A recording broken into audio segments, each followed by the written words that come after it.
So this is my activity process. So what my process does, it prompts the user with a form so that the student can enter his ID and his name. Once the student enters this information, we validate the student ID.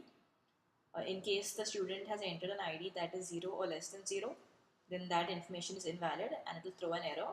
And this incorrect information can be corrected by Gonzo. In case the student has entered a valid ID, then what we do is we will convert the student's name into lowercase, and so we have all the students' name in a uniform manner. So once this information has been changed to lowercase, then we check the value of the ID. So then we have a gateway here, and what this gateway does is, in case the student's ID is 100 or less than 100, then this student should belong to group 1. So we will write this student into the group 1 database table. Next, what happens is we will assign group 1 into the student's name so that it can be approved for entry into the central database. So similarly, in the other path, what happens is, in case the ID is greater than 100, then we write it into the group 2 database table and we assign group 2 to the name. Then this information is up for approval, so for entry into the central database. If it is approved, then it will be written to the central database table and the process ends. So this is the overall flow. So now let me show you each of my components. This is the start. This is the student form for entering information. So we have ID and we have name. Next we have a gateway. It's for invalid.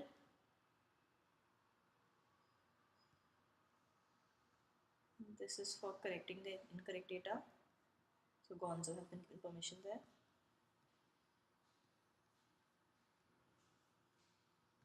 This converts it to lowercase and we've written a Java file for this, and the class is being specified here. Here we check the value of the ID, if it's less than or equal to 100 or greater. We have another gateway here.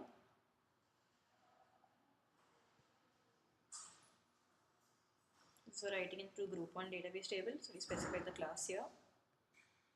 Here we assign group 1 to the name, where we have another class. And similarly here we assign group 2. Then we go for approval for entry into the central database table.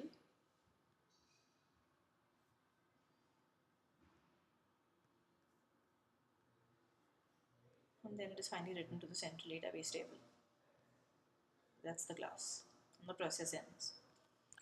So now, before running through an example, let me just show you the 3 database tables. So initially all these tables will be empty.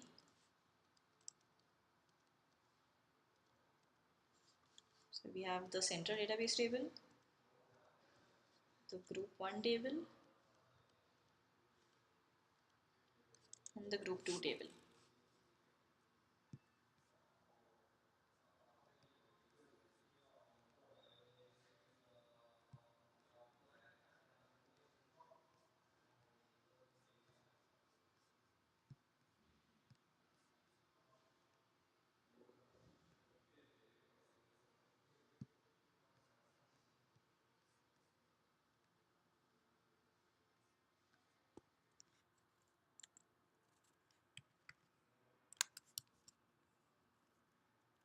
So this user should go into group 1. So there we have it, group 1, and let's approve this change.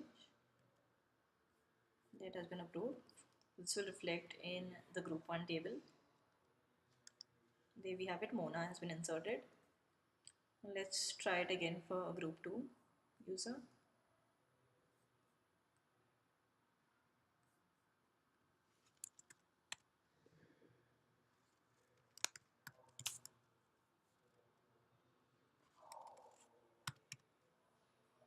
So Joy should belong to group 2. And there we have it, group 2. Let me approve this change. And this will be reflected into the MySQL table. And there we have it. And both these users will be inserted into the central database table since I approved the changes. And there we have it. Now let's run it again for some invalid data and see what happens.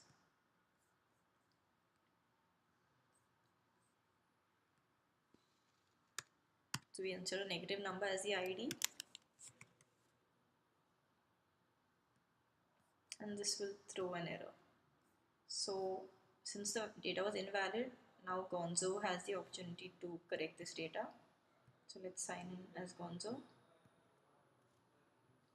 So now here Gonzo has a request, you can see.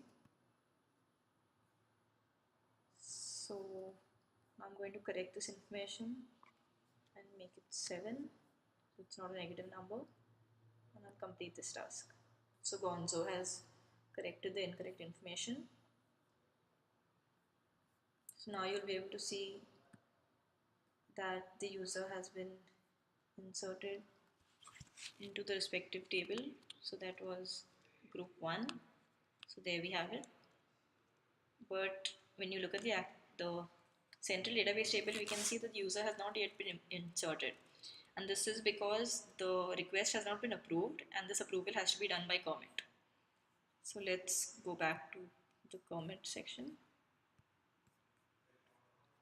So here we will see that there's an approval addition into central database table.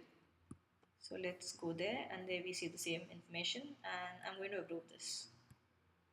So it has been approved.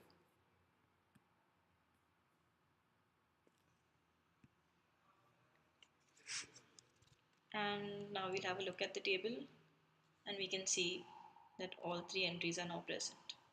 We can look at all the tables in a similar way, and there we have our 3 tables with all the information. So now let me show you the Java classes. So this is the class that I've used for assigning the group 1, assigning group 2. This is for insertion into the central database table, insertion into group 1, and this is for insertion into group 2. And this is for conversion to lowercase. So this is the end of my activity process. Thank you.